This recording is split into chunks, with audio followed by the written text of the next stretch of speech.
عید الاضحیٰ جسے سنت ابراہیمی بھی کہا جاتا ہے۔ عید الاضحیٰ کی اصل اہمیت اور اصل واقعہ کیا ہے، آج کی ہماری اس ویڈیو میں ہم آپ کو یہی بتائیں گے۔ اللہ کے نبی حضرت ابراہیم علیہ السلام، جنہوں نے خانہ کعبہ کی تعمیر کی، جنہوں نے اس وقت کے ظالم بادشاہ نمرود کے ساتھ بہادری سے مقابلہ کیا، اللہ کو ایک ماننے کی تلقین کی، حضرت ابراہیم علیہ السلام کے لیے دہکتی ہوئی آگ بھی گلزار بن گئی۔ حضرت ابراہیم اللہ کے وہ نبی ہیں جن کو اللہ تعالیٰ نے بڑھاپے میں اولاد کی نعمت سے نوازا۔ اللہ کی طرف سے بھیجے گئے جب دو فرشتوں نے حضرت ابراہیم علیہ السلام کو اولاد کی نوید سنائی تو حضرت ابراہیم علیہ السلام حیران ہو گئے۔ ان کی حیرانی کی وجہ یہ تھی کہ اس عمر میں مجھے اولاد کیسے ہو سکتی ہے، لیکن اللہ نے حضرت اسماعیل علیہ السلام جیسی اولاد سے نوازا۔ اللہ پہ بھروسہ ایسا تھا کہ اپنی بیوی اور ننھے اسماعیل کو عرب کے ریگستان میں اللہ کے سپرد تنہا چھوڑ کر چلے گئے۔ اس وقت بی بی ہاجرہ کے پاس کچھ کھجوریں اور ایک مشکیزہ پانی کا تھا۔ کچھ دن انہوں نے اسی سے گزارا کیا، لیکن جب کھانے پینے کو کچھ بھی نہ رہا تو حضرت بی بی ہاجرہ پریشان ہو گئیں اور صفا کی پہاڑی پر چڑھ کر پانی کی تلاش کرنے لگیں، لیکن پانی نہ ملا۔ پھر وہاں سے مروہ کی پہاڑی کی طرف گئیں اور ایسے ہی 7 چکر لگائے۔ اللہ تعالیٰ کو ان کے یہ 7 چکر اتنے پسند آئے کہ عمرہ اور حج کا ایک رکن قرار دے دیا، جس کو سعی کہا جاتا ہے۔ حضرت اسماعیل علیہ السلام پیاس کی شدت سے روتے ہوئے اپنی ایڑیاں رگڑتے رہے، اور جس جگہ پر ایڑیاں رگڑ رہے تھے وہیں اسی جگہ پر ایڑیاں رگڑنے کی وجہ سے اللہ تعالیٰ کے حکم سے پانی کا چشمہ جاری ہو گیا۔ جب بی بی ہاجرہ نے یہ سب دیکھا تو انہوں نے پانی سے کہا کہ آب زمزم، جس کا مطلب ہے اے پانی رک جا۔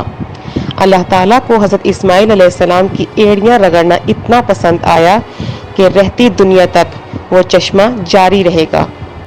اب بات کرتے ہیں اس خواب کی جس کی وجہ سے تمام مسلمان ہر سال سنت ابراہیمی کو ادا کرتے ہوئے جانور کی قربانی کرتے ہیں۔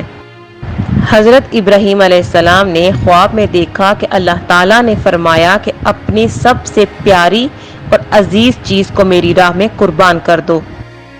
حضرت ابراہیم علیہ السلام کے پاس بہت سارے اونٹ تھے، انہوں نے 100 اونٹوں کی قربانی دی، لیکن اگلی رات پھر سے وہی خواب دیکھا۔ اللہ تعالیٰ نے فرمایا کہ اپنی سب سے پیاری اور عزیز چیز کو میری راہ میں قربان کرو۔ اگلی صبح حضرت ابراہیم علیہ السلام نے 200 اونٹوں کی قربانی کی، لیکن اگلی رات حضرت ابراہیم علیہ السلام نے پھر سے وہی خواب دیکھا کہ اللہ تعالیٰ نے فرمایا اپنی سب سے پیاری اور عزیز چیز کو میری راہ میں قربان کرو۔ تو حضرت ابراہیم علیہ السلام نے سوچا کہ سب سے پیاری اور عزیز چیز تو میری اولاد ہی ہے، اس لیے انہوں نے اپنی اولاد کو اللہ تعالیٰ کی راہ میں قربان کرنے کا فیصلہ کیا۔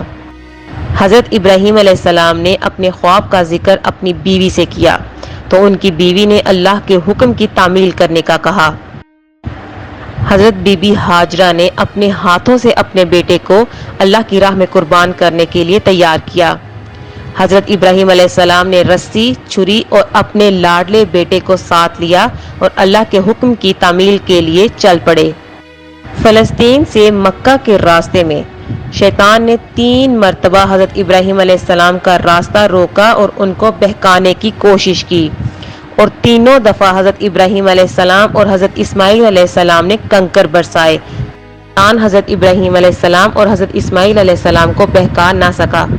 تمام مسلمان حج کے دوران حضرت ابراہیم علیہ السلام کی اسی سنت کو پورا کرتے ہوئے شیطان کو کنکریاں مارتے ہیں، جس کو رمی کہا جاتا ہے۔ قربان گاہ پہنچ کر جب حضرت ابراہیم علیہ السلام حضرت اسماعیل علیہ السلام کو قربان کرنے لگے تو حضرت اسماعیل علیہ السلام نے کہا کہ بابا جان، آپ اپنی آنکھوں پر پٹی باندھ لیں تاکہ مجھے قربان ہوتا دیکھ کر آپ کو رحم نہ آ جائے، اور میرے ہاتھوں اور پاؤں کو رسی سے باندھ دیں۔ جیسے ہی حضرت ابراہیم علیہ السلام قربان کرنے کے لیے حضرت اسماعیل علیہ السلام کے گلے پر چھری چلانے لگے تو اللہ کے حکم سے چھری نہ چلی۔ اسی دوران اللہ تعالیٰ نے حضرت جبرائیل علیہ السلام کو حکم دیا کہ جنت سے ایک دمبا حضرت اسماعیل علیہ السلام کی جگہ پر رکھا جائے، اور اللہ کے حکم سے جنت سے لایا گیا دمبا حضرت اسماعیل علیہ السلام کی جگہ پر رکھ دیا گیا اور چھری چل گئی۔ اور جب حضرت ابراہیم علیہ السلام نے پٹی کھول کر دیکھا تو حضرت اسماعیل علیہ السلام پاس کھڑے مسکرا رہے تھے اور ان کی جگہ پر دمبا ذبح ہو چکا تھا۔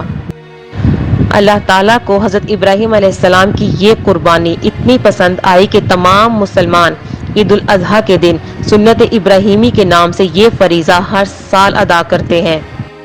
دنیا کے تمام مسلمان اور حجاج کرام حج کے مکمل ہوتے ہی 10 ذی الحج کو سنت ابراہیمی کو ادا کرتے ہیں۔